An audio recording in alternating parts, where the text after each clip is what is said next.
Hello, everyone, and welcome to the QT2 Systems, My Greatest Moment podcast. My name is Reem Jishi, and I'm the content director with QT2. I would like to welcome our featured guest of today. His name is Connor Morehart, and he has a super interesting story to tell. Welcome, Connor. Thanks for joining. Thank you so much, Reem, for having me. So, you just finished Ironman Florida, right?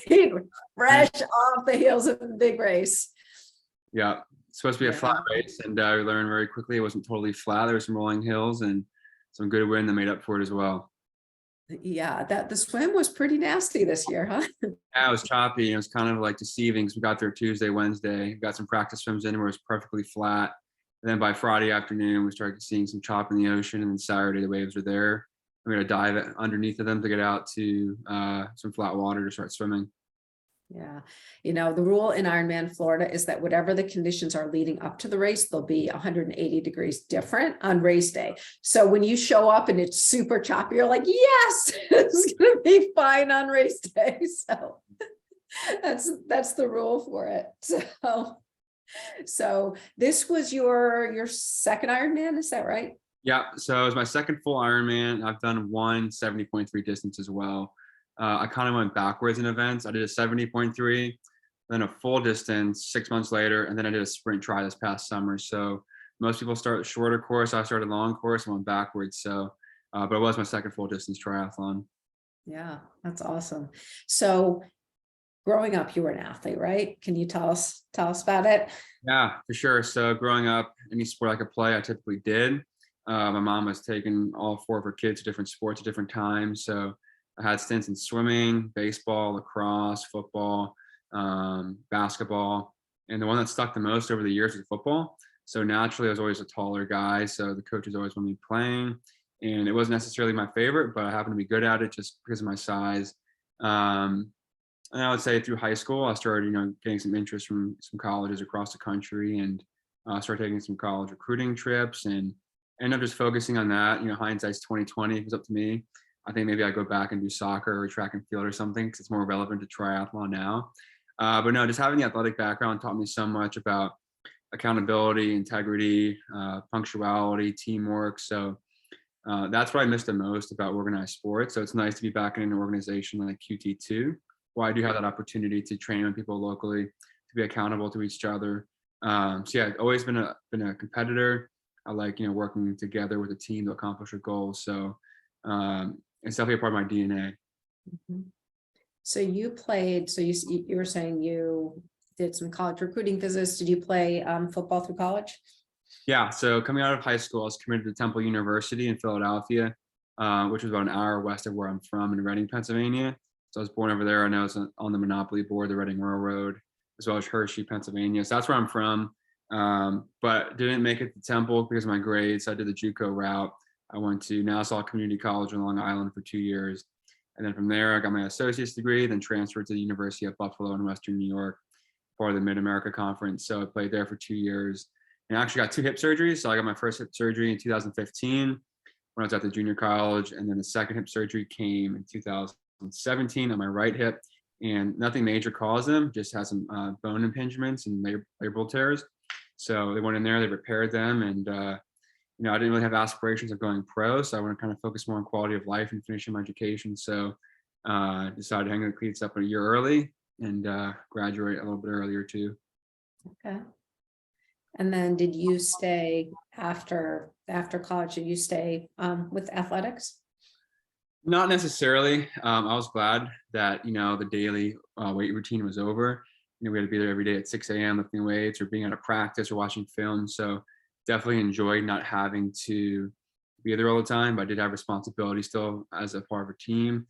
I had to, find ways to contribute, being on scholarships. So they stuck me up in the stands and out of record practices, help pass out equipment. So I was always involved a little bit, but in that kind of free fall a little bit, and, stopped training as much as I was with my teammates and started doing some other things outside of the locker room and the weight room, the field that I wouldn't say contributed to the best health choices. So slipping out of that, I made some wrong decisions, and, just I substituted having a purpose with trying to fill it with a void. So a few people know my entire story, but I got up to 360 pounds after that second hip surgery. And I was playing probably around 290 to 300. And within one semester, I gained 60 pounds. I remember where I interned at, every day I drive past Burger King or a Chinese restaurant or a Buffalo Wild Wing place. So I'd always stop in there. And then for the people in the Midwest, you guys know what Tim Hortons is. So I'd always get my double, 2 or 3 breakfast sandwiches.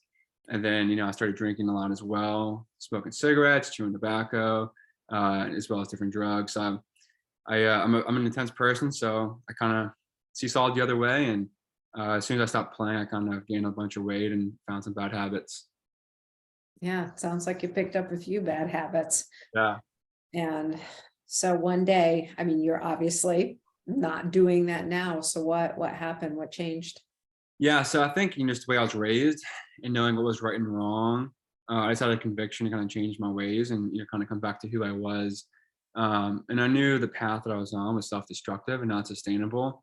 I was 360 pounds on the fast track to 400 at 21 years old, and that's not a great quality of life for somebody who just had 2 hip surgeries because of having too much weight, just the wear and tear of the hips, being an offensive lineman. So I knew I was capable of more. And I remember one day I had a friend visiting. He was cutting my hair in my college dorm, and I saw somebody looking back at me in the mirror I didn't like, and I didn't want that person to be the father of my kids or the husband to my wife. So I had to make a conscious decision that if you don't want to be this person, you have to figure out a way to not be that person. And I knew it was gonna be a long journey, and I knew it'd be easier to go get drunk or do drugs or eat food.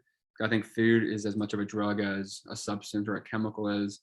Um, and I decided to make a decision, to kind of cut things out. And I ended up not drinking for a few years, which, now I still do. I love an IPA or a red wine. But I don't have the self-destructive habits I once had. So it just took, I was one day at a time and be the best version of myself possible. I had to make some sacrifices.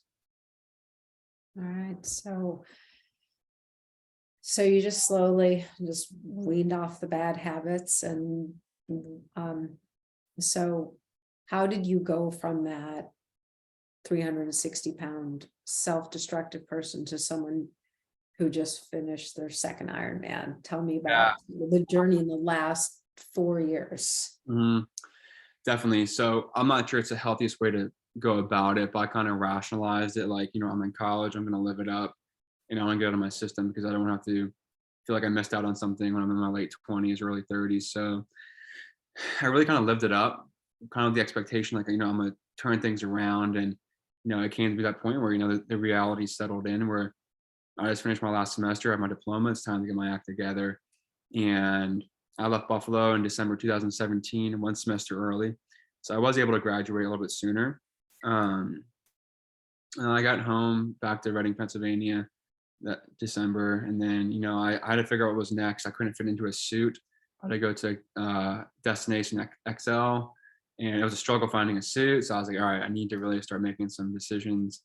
And I was really embarrassed. Like I remember my first internship interview, like I would just sweat profusely from the weight and from the habits I had. And I was like, I don't want to live that way.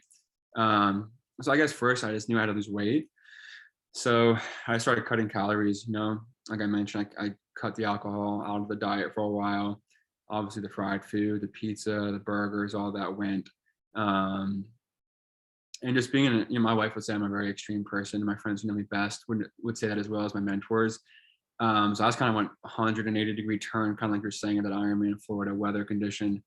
And I went to Planet Fitness, and I was embarrassed with the way I looked because how big I was. I'd wear a sweatshirt and just walk on the treadmill for like a quarter mile, then try to jog for a half mile, then walk for another quarter mile. I'll do that for a week or so, then add a little incline. Maybe 2 weeks later, walk for a half mile, jog for a mile. And I was just mixing it up. I had no idea what I was doing. But fortunately, I did have a background in running before I, gained a bunch of weight. I've done a couple Army 10 milers, the Lehigh Valley Half Marathon in Pennsylvania, a couple other smaller races with my mom. So I kind of had an understanding of running. So I was burnt out from lifting every day for 4 years playing football. So I enjoy the cardio side of it. So I wanted to do that. And I just loved the opportunity that I had to kind of like, work through my thoughts while I was running. So I mean, I know people think I'm crazy for it, but when I'm training, I don't listen to music. I'm out there in 6 hours for a bike ride on Saturday, and it's just me and my thoughts. 10 minutes in, it's like it's gonna be a long day. So yeah, so it just allowed me opportunities to heal mentally and physically. So I just started somewhere, and before you knew it, that 1 mile walk on the treadmill. 3 months later was a 3 mile run without stopping, and I think it's common to us who are in the community, but maybe to people who are not, that a lot of former addicts or people with addictive personalities can substitute healthy living for what they were doing before. So that was my case. I got addicted to the results. I liked how I felt. I had a more clear mind, and I wasn't addicted to something to provide that feeling anymore. So I was able to find a healthy way to do it. And I would say maybe over the course of 6 months, I lost the first 50 pounds. And then over the course of 18 months, I lost 140. So right now I fluctuate between 220 and 235. But my heaviest was 360. So it's difficult to lose the weight, but I think it's even harder to keep it off. Because at the end of the day, I still have those same, like, I want all those things I used to have. Like, I still am that, 360-pound kid in a 220-pound frame now. So it just, moderating diet and allowing for opportunities to treat yourself. And I kind of applied that over the 18 months. And, I just wanted to be the best version of myself possible and prove myself that I could do it. Yeah, well, you're doing it, that's for sure. Yeah. So, right, so you're on the treadmill, Mm-hmm. starts out with sweatshirt, you lose all this weight. When did you go from just using exercise as fitness to wanting to be in the world of the world of triathlon and long distance triathlon? Yeah. So I remember I just came out of a relationship at the end of, or I guess the beginning of March 2020. And probably that December before we ended a relationship, I just started running a lot to kind of clear my head and, just process things that were happening within the relationship. I really enjoyed what that offered. I lived near downtown Sarasota at the time, and I could run around Marina Jacks, the bridge right there. So I just loved, I found like reinvigorated passion. Like I experienced by doing the treadmill. And I was like, you know what? Let me see if I can race now. So it was like pre-COVID. COVID just ended, and I just, for a couple months, I was, working through my relationship before I got married, my wife now, and I was able to just process how I felt, and I enjoyed that. So I wanted to kind of expand on it, and I built a little bit of fitness for 2 months, and I was like, you know what? If I can, run 3 or 4 miles without stopping, maybe I can do a half marathon. I did it 10, 15 years ago. So I remember signing up for, I think, like the Rock and Roll Sarasota half marathon with like maybe three or four friends, and it ended up being canceled due to COVID. So March 2020, everything happened, and our race was canceled. I think it's supposed to be like April 7th or something. I was like, I've signed up, I've trained, I'm doing this thing. So I won a legacy trail with like I said, 3 or 4 friends, and I thought I trained well for it, but maybe like mile 8 or 9, I was getting so frustrated. I was burnt out. I had no idea what I was doing. I had a hydration belt on with 2 10-ounce water bottles and flying off the road, off the trail. I was so frustrated because it was the hardest thing I've done in a long time. Like, it kicked my butt, and it bothered me that it kicked my butt. So I was like, all right, I'm gonna sign up for a full marathon. So, Okay. and That's one response. Okay. Yeah, so that's the personality that I have, and I don't like, being beaten.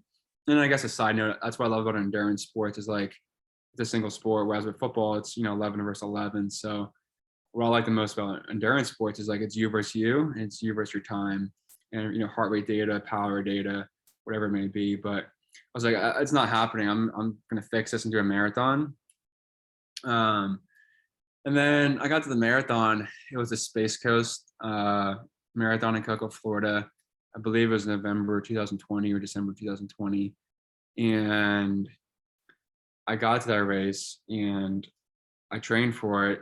And at mile 18, my legs are shut down, and I just walked the last, I don't know, my math's not the best. I guess that's 8 miles, 8.2 miles. And it was so like frustrating. I'm like, I don't know what I'm doing wrong. So I kind of hired a coach who was able to walk me through the process of like, proper training, because I was going out there every day trying to get faster every run, and I wasn't recovering. I had no idea what aerobic versus anaerobic training was. Mhm. Um, so from there, I mean, I guess during the marathon training, I learned what an Ironman was through YouTube. I'm like, that's pretty badass. I want to do that. Like, however it happens, I want to do it. And like, I can't do a half marathon. I want to do this Ironman thing. And I guess what I loved the most about it was just like the challenge that it presented. Mhm. Um, so while doing that marathon training, I knew that after the marathon, I would be doing an Ironman. So I was like, all right, I have a swim background. I grew up swimming through middle school.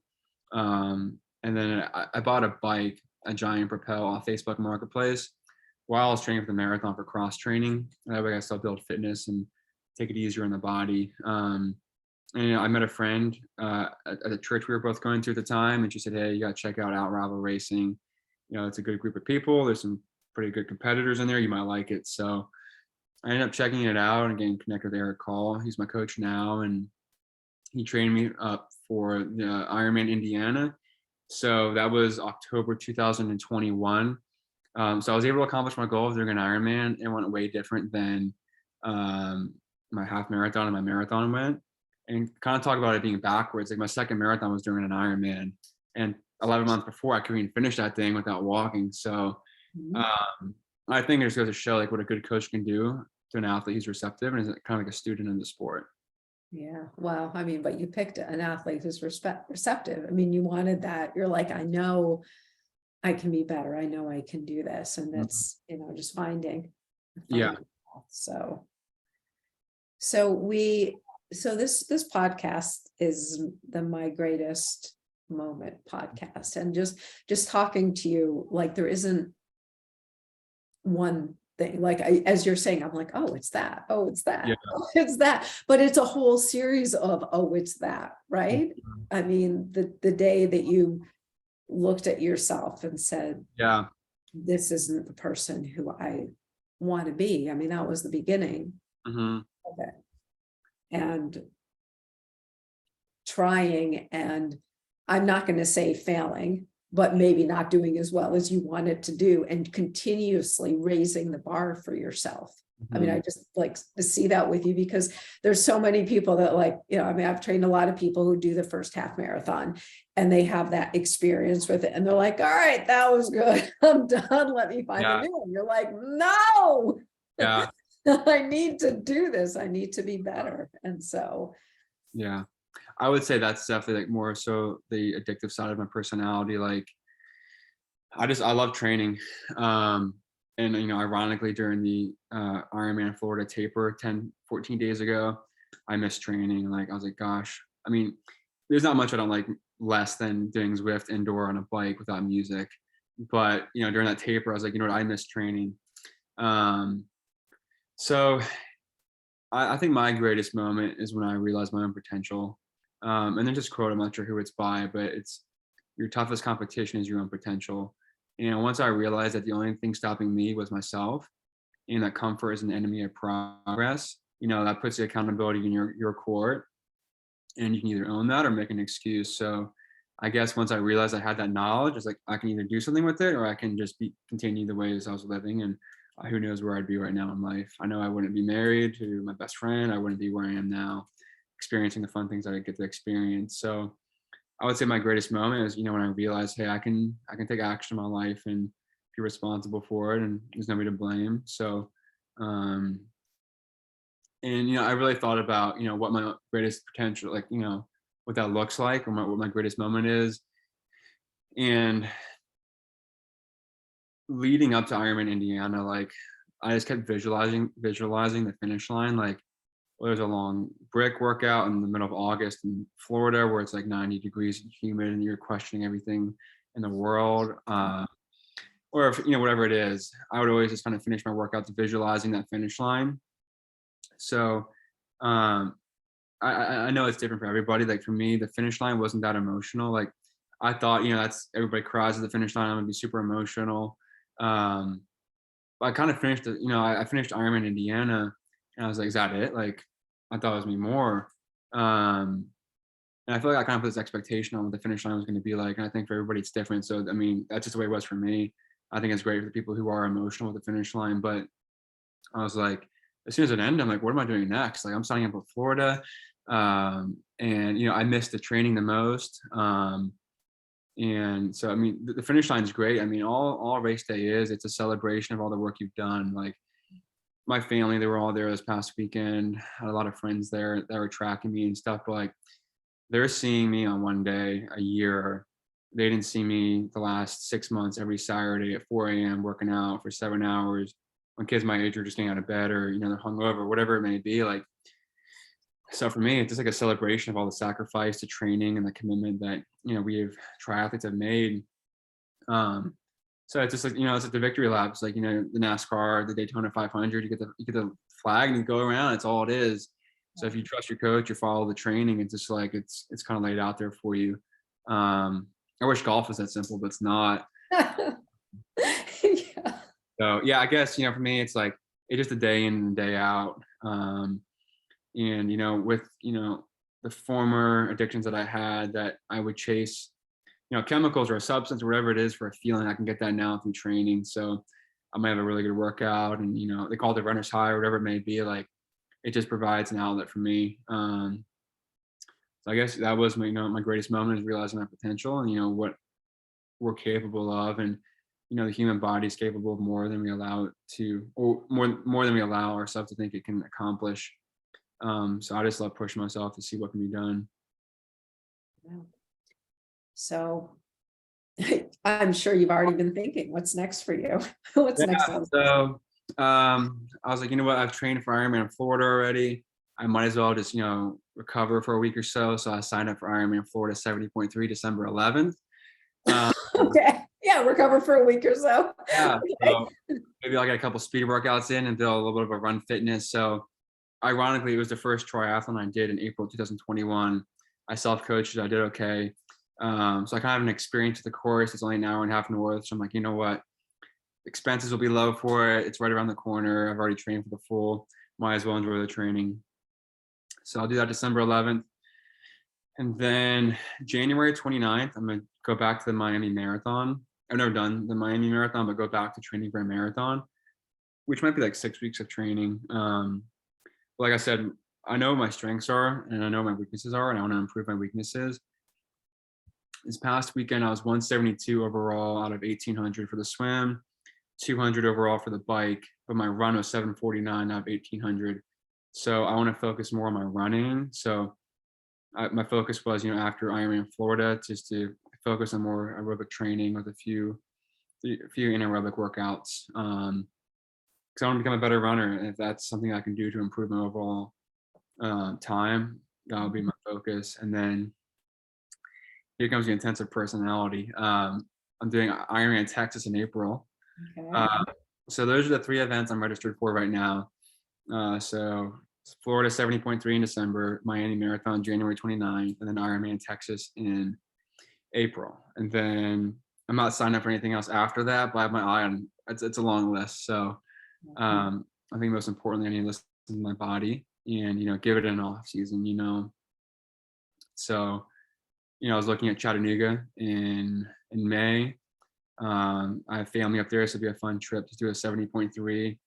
And then I was looking at Arizona next fall. I kind of want to do different states, not always do the same course. So probably do a few 70.3s in the summer as well as the fall. Arizona in November next year, and then maybe finish with Clash Daytona in December. You're just getting started. All right. I think I got up to how many races? 8 of them, something like that in the next year.